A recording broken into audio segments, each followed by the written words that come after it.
વિશ્વભરના રામ ભક્તો 22 જાન્યુઆરીની આતુરતાથી રાહ જોઈ રહ્યા છે. આ તે જ દિવસ છે જ્યારે રામલલ્લાની પ્રાણ પ્રતિષ્ઠા થશે. પરંતુ તે પહેલા સમગ્ર અયોધ્યામાં દિવાળી જેવો માહોલ છે. તેમાં પણ સરયુ ઘાટનો નજારો દિવ્ય અને ખુદ અદ્ભુત છે. સરયુ ઘાટ દીવાઓથી ઝળહળી ઉઠ્યું છે. આ ઘાટ ઉપર દીવાઓની રોજે રોજ હજારો દીવડાઓની આરતી કરવામાં આવી રહી છે, જેમાં ભક્તોની ભારે ભીડ ઉમટી રહી છે. આ દરમિયાન લોકોમાં અપાર ભક્તિ અને ઉત્સાહ જોવા મળ્યો.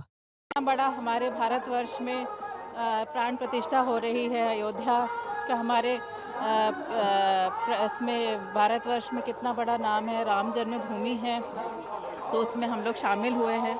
ये हमारे लिए बहुत भाग्य की बात है। રામ મંદિરના પ્રાણ પ્રતિષ્ઠા પહેલા સરયુ ઘાટ ઉપર આરતીની સાથોસાથ દીપોત્સવની ઉજવણી કરવામાં આવી હતી. આ દ્રશ્ય દિવાળીથી ઓછું નહોતું. પ્રાણ પ્રતિષ્ઠા પહેલા અયોધ્યામાં 7 દિવસની ઉજવણીનો પ્રારંભ થયો.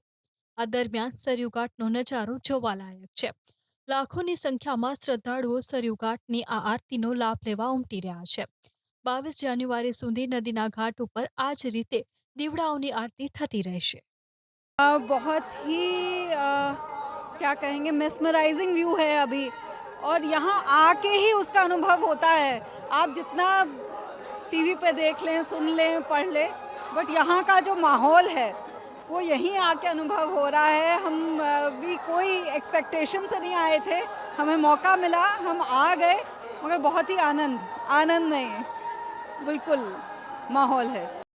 જ્યારે ભગવાન શ્રીરામ લંકા જીતીને અયોધ્યા પહોંચ્યા, તેમના આગમનની ઉજવણીમાં અયોધ્યાના લોકોએ દીવા પ્રગટાવ્યા અને તે પરંપરા આજે પણ દેશભરમાં આનંદ અને ઉત્સાહ સાથે અનુસરવામાં આવી રહી છે. ભગવાન રામલલ્લા તેમના નવા બનેલા મંદિરમાં બિરાજમાન થશે. કેટલાય દાયકાઓની લાંબી કાનૂની લડાઈ અને ઘણી સદીઓના સંઘર્ષ પછી રામલલ્લા ફરીથી તેમના જન્મસ્થળ ઉપર એક ભવ્ય મંદિરમાં બિરાજમાન થશે. આ દરમિયાન લોકોમાં અપાર ભક્તિ અને ઉત્સાહ જોવા મળી રહ્યો છે. Bureau report GSTV.